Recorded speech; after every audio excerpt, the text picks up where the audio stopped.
Thanks very much for staying with us. Time now for Eye on Africa with me, Georgia Calvin-Smith. Tonight, 7 Kenyan union doctors jailed for their role in a strike that's crippled public hospitals for months are freed to resume negotiations with the government. Also, thousands of families return to Sirte after having fled an incursion by Islamic State group extremists who were recently forced out of the Libyan city. And we head to South Africa, where in the ANC party there are deepening concerns amongst members that their leaders strayed far from party roots. But first, 7 officials from Kenya's medical union were freed on Wednesday, 2 days after they'd been jailed over doctors' refusal to call off ongoing strikes. The work stoppage at public hospitals began early December over demands for pay rises and improved working conditions and equipment. The detention of the 7 led to the union calling off talks with the government this week. France 24 was there as the group were let out.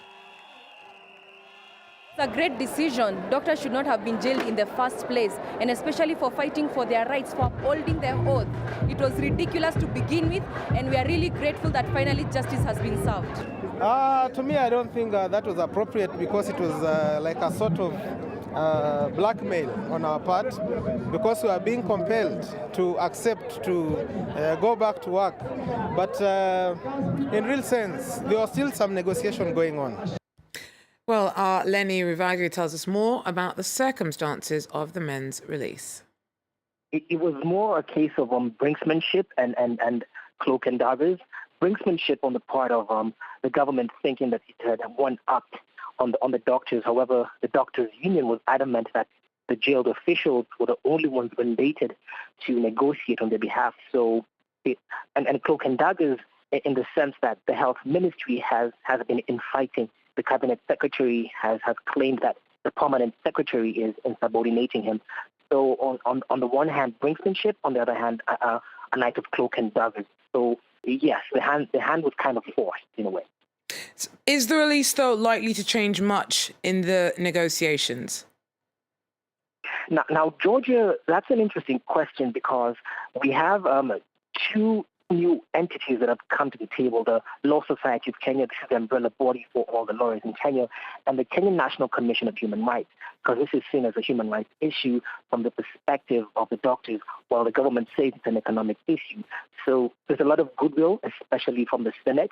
On Tuesday, the Senate had summoned the cabinet secretary, that's the health minister here, and his permanent secretary, to go ahead and negotiate on behalf of the government to reach an amicable solution.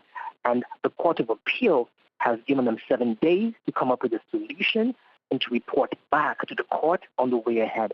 So there's a lot of goodwill from all quarters, and we're hoping for the best. Lenny Rivago there for us in Nairobi. In other news, the UK's foreign secretaries met with Ghana's new president, Nana Akufo-Addo, in Accra. Boris Johnson, notorious for having made some less than diplomatic comments about Africans in his past, was keen to make friends on Wednesday and said that the UK wanted more British firms to set their sights on Ghana. That's good news to Akufo-Addo, who's hoping to stimulate Ghana's ailing economy. Separatists in Cabinda claimed on Wednesday that their fighters killed 9 Angolan soldiers in clashes. The enclave is sandwiched between DR Congo and Congo-Brazzaville, but is ruled by Luanda. Militia in the oil-rich territory have been demanding independence since 1974. Despite a peace deal signed in 2006, regular clashes with Angolan authorities still continue to this day. The regional body for the Great Lakes has warned that a possible plan by US President Donald Trump to suspend a rule on conflict minerals could help fund armed groups and unrest in Central Africa. A recently leaked document suggests that there are plans for a 2-year suspension to a regulation in the US's Dodd-Frank Act that requires companies to disclose whether their products contain conflict materials from war-torn parts of Africa. Critics of the Dodd-Frank rules say that it burdens companies unnecessarily and is ineffective. After hosting talks aimed at healing the political rift in Libya, On Wednesday, Egypt announced that rival Libyan powers have agreed to form a committee to work together on adjusting a UN-backed deal to end the country's political turmoil. Instability in Libya has deepened since the end of the 2011 revolution. In 2015, Islamic State militants took over the city of Sirte before they were eventually driven out, allowing the locals to tentatively return to their battle-scarred homes. Last year, for 7 months, Libyan armed groups loyal to the unity government fought a fierce battle to recapture the town of Sirte from the Islamic State group. They defeated them in December. 2 months later, there are queues of cars waiting to re-enter Sirte. Residents initially fled in 2015, when the jihadists took control of the town. There's still a heavy military presence. Families have to register before they can go and inspect their houses. Thanks to God, today we just returned home and found that the damage was minimal. Some broken glass and that's it. Everything's fine. I wasn't expecting the situation to be like this. More than 1,500 families have returned to Sirte since the beginning of the month. Thanks to God, our house is still here and we are in good health, and so are our children. Was your house damaged during the conflict? The houses here are not damaged, but I don't know about the houses in the other residential areas. Islamic State militants have left Sirte, but they are still present in Libya. They've moved to desert valleys and inland hills southeast of Tripoli as they try to exploit Libya's political divisions. To South Africa now, where in the ruling ANC party, the party of Nelson Mandela and the fight against apartheid, there are deepening concerns amongst members that their representatives have strayed far from their roots. A week after Parliament again descended into chaos, frustrations are worse than ever. Our correspondent sent us this report. They pray for the African National Congress, for its unity and for its president. The leaders of the ANC Women's League are worried. Do not stand at the periphery when the ANC is being destroyed. The time has come for us as women. No. They say no to recurring violence in Parliament. Opposition members are regularly thrown out of the chamber for trying to prevent President Jacob Zuma from speaking. Some ANC MPs unofficially say that to save the party, Zuma should resign before the end of his mandate in 2019. But in public, they make a point of staying united. Little seems to shake Zuma after last week's parliamentary scuffle. It was quickly business as usual for the leader. Good state of mind. Good state of mind. Thank you. But he knows he's on the way out. His Vice President Cyril Ramaphosa has already thrown his hat in the ring to lead the ANC.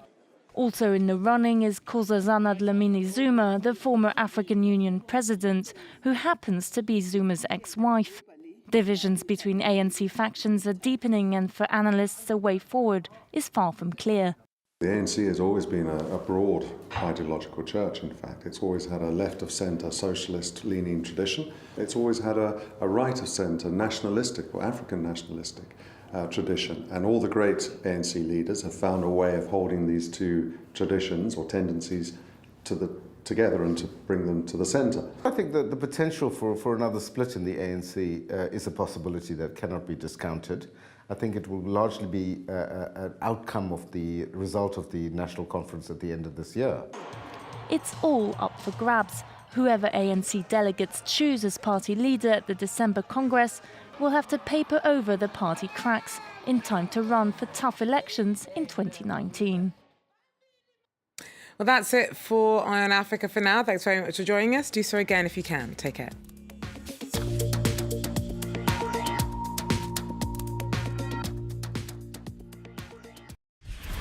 Because a new page of history gets written every day.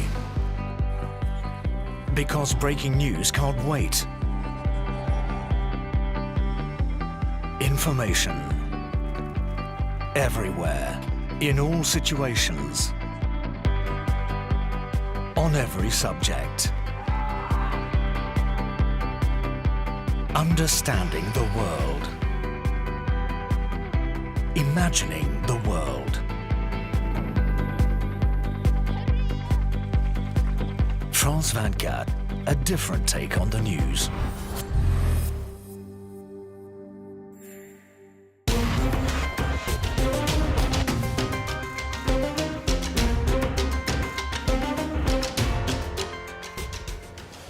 This printing house in Kurdish-majority Kamishli in northeast Syria publishes Kurdish-language books. Among them, copies of the very first Western novel in Kurdish. It's the fruit of a non-profit initiative launched 2 months ago to translate international works of literature into a language effectively banned in Syria until recently. The novel, Snow, by French writer Maxence Fermin, has already gone on sale for just over $1 a copy. The opportunity arose with the country's political changes. I remember very well being jailed for 3 months in Damascus and almost expelled from university because I was carrying a book in Kurdish.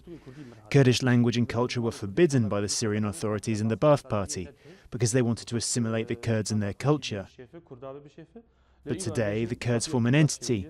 They have their region, they have power, they have lands and rights. For years, Syria's Kurds were prevented from publishing magazines or books in their language.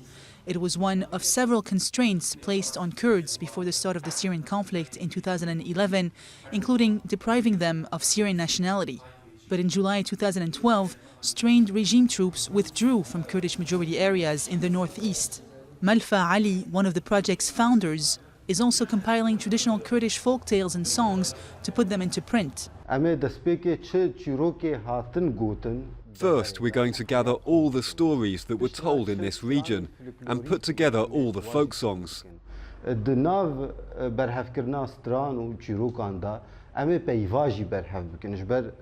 That way, we can gather vocabulary, because our language was transmitted orally and suffered as a result of being hidden. So its vocabulary needs to be enriched. Syria's central government no longer has much sway over the country's Kurdish-majority regions. These areas are now seeing a cultural revival, with flags and traditional clothing resurfacing and educational centers springing up across Hasake province, giving new life to language that was once a taboo.